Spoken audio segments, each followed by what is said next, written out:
South Korea's middle-aged men are dying lonely deaths.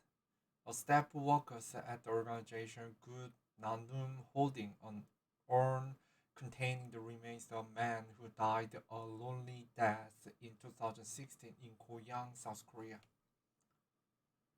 CNN, South Korea has a problem. Thousands of people, many middle-aged and isolated, are dying alone each year, often going undiscovered for days or weeks.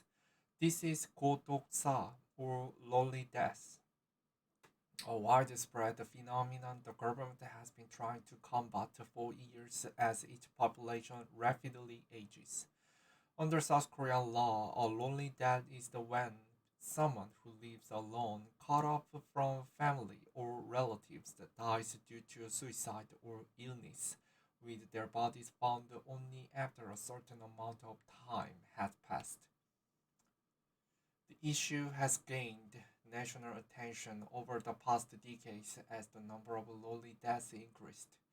Factors behind the trend include a country's demographic crisis, gaps in social welfare, poverty, and social isolation, all of which have become more pronounced since the COVID 19 pandemic. Last year, the country recorded 3,378 such deaths, up from 2,412 in 2017, according to a report released last Wednesday when the Ministry of Health and Welfare. The ministry's report was the first since the government enacted the Lonely Deaths Prevention and Management Act in 2021. Under each update are required every 5 years to help establish policies to prevent lonely deaths. STEPS, a non-profit organization which holds the funerals for those who die lonely deaths, moves the coffin at the crema- crematorium in Goyang, South Korea on June 16, 2016.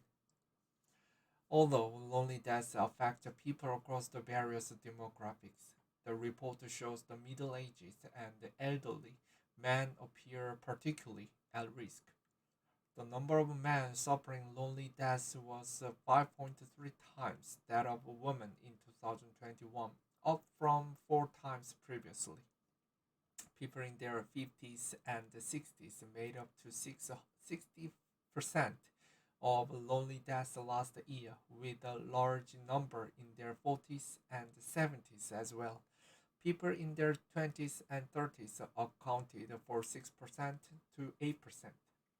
The report did not go into possible causes, but the phenomena has been studied for years as authorities try to understand what drives these lonely deaths and how to better support the vulnerable people. In preparation for a super-aged society, it is necessary to actively respond to lonely deaths, said South Korea's restorative research body in the news release earlier this year, adding that the government's priority was to quickly identify cases of social isolation, elderly in poverty. South Korea is one of several Asian countries, including Japan and China, facing demographic demographic decline, with the people having fewer babies and giving birth later in life. The country's birth rate has been dropping steadily since 2015, with experts blaming various factors such as demanding work culture, rising cost of living, and stagnating wages for putting people off parenthood. At the same time, the workforce is shrinking, raising fears there won't be enough workers to support the ballooning elderly population in fields such as healthcare and home assistance. Some of the consequences of this screwed age distribution are becoming apparent, with millions of aging residents struggling to survive on their own. As of 2016, more than 43% of Koreans aged over 65 were under the poverty line, according to the Organization for Economic Cooperation and Development, more than three times the national average of their other OECD countries. The lives of middle-aged and elderly Koreans rapidly deteriorate if they are excluded from the labor and housing market, and this is the major cause of death. Song In-ju, senior research fellow at the Seoul Welfare Center, wrote in the 2021 study about lonely deaths. The study analyzed the nine lonely death cases and conducted in-depth interviews with their neighbors, landlords, and case workers. The volunteer pastor prays before a makeshift shrine for two people who died lonely deaths inside the waiting room of the crematorium. Crematorium on June 4th, 2016 in Goyang, South Korea. One case involved in the 64-year-old laborer who died from alcohol-related liver disease a year after losing his job due to disability. He had no education, family, or even a cell phone. In another case, an 88-year-old woman suffered financial hardship following the death of her son. She died after the elderly welfare center she attended, which provided free meals, closed at the onset of the pandemic. The difficulties expressed before deaths by those at risk of dying alone are health problems, economic difficulties, disconnection and rejection, and difficulties in managing daily life, Song wrote. Confining factors included delayed government assistance and the lack of at-home care for those with a serious or chronic illness. The findings of 2021 study were echoed in the Ministry of Health and Welfare report, which said many of those at risk found their life satisfaction rapidly declining due to job loss and divorce, especially if they were unfamiliar with healthcare and housework. Many of the people in the 2021 study lived in cramped, dingy, dingy spaces such as subdivided apartment known as jokbang, where residents often share communal facilities, and the basement apartment known as banjiha, which made headlines earlier this year when a family was trapped and drowned during record rainfall in Seoul. In major cities like Seoul, the notoriously expensive housing market means these apartments are some of the most affordable options available. And apart from the poor living condition, they also carry the risk of further isolation. These housing structures have already been criticized as slums and are also stigmatized, with many residents living anonymous lives, said the 2021 study.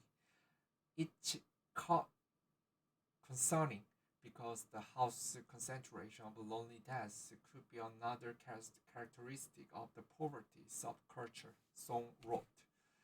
Closing gaps. Rising public concern over lonely deaths has prompted various regional and national initiatives over the years. In the 2018, the Seoul Metropolitan Government announced the Neighborhood Watcher program, in which community members pay visit to single-person households in vulnerable areas such as basement apartment and subdivided housing, according to news agency Yonhap. Under this plan, hospitals, landlords, and convenience store staff play the role of watchmen, notifying community workers when patients or regular customers are not seen for a long time, or when rent and other fees go unpaid. Several cities, including Seoul, Ulsan, and Jeonju, have rolled out mobile apps for those living alone, which automatically send a message to the emergency contact if the phone is inactive for the period of time. Other organizations, such as churches and non-profit, have also stepped up outreach services and community events, as well as handling funeral rites for the deceased who have nobody left to claim or mourn them. Lonely Death Prevention and Management Act passed last year was the latest and most sweeping measure yet, ordering local government to set up policies to identify and assist the resident at risk. Apart from establishing the five-yearly situation report, it also required the government to write up a comprehensive preventative plan, which is still in the works. Staffs and volunteer Buddhist Noon of the non-profit organization carried the name tablet of people who died lonely deaths at the crematorium on June 16, 2016 in Goihang, South Korea. In another study published in November, Song recommended authorities create more systems of support for those trying to get back on their feet, including education, training, and counseling programs for the middle-aged and the elderly. In a news release accompanying Wednesday's report, the Minister of Health and Welfare, Cho Kyu-hong, said South Korea was working to become like other countries, including the United Kingdom and Japan, that recently launched the strategies to deal with the lonely death. This analysis is meaningful as the first step for the central and the local government to responsibly deal with this crisis of a new blind spot in welfare, he said.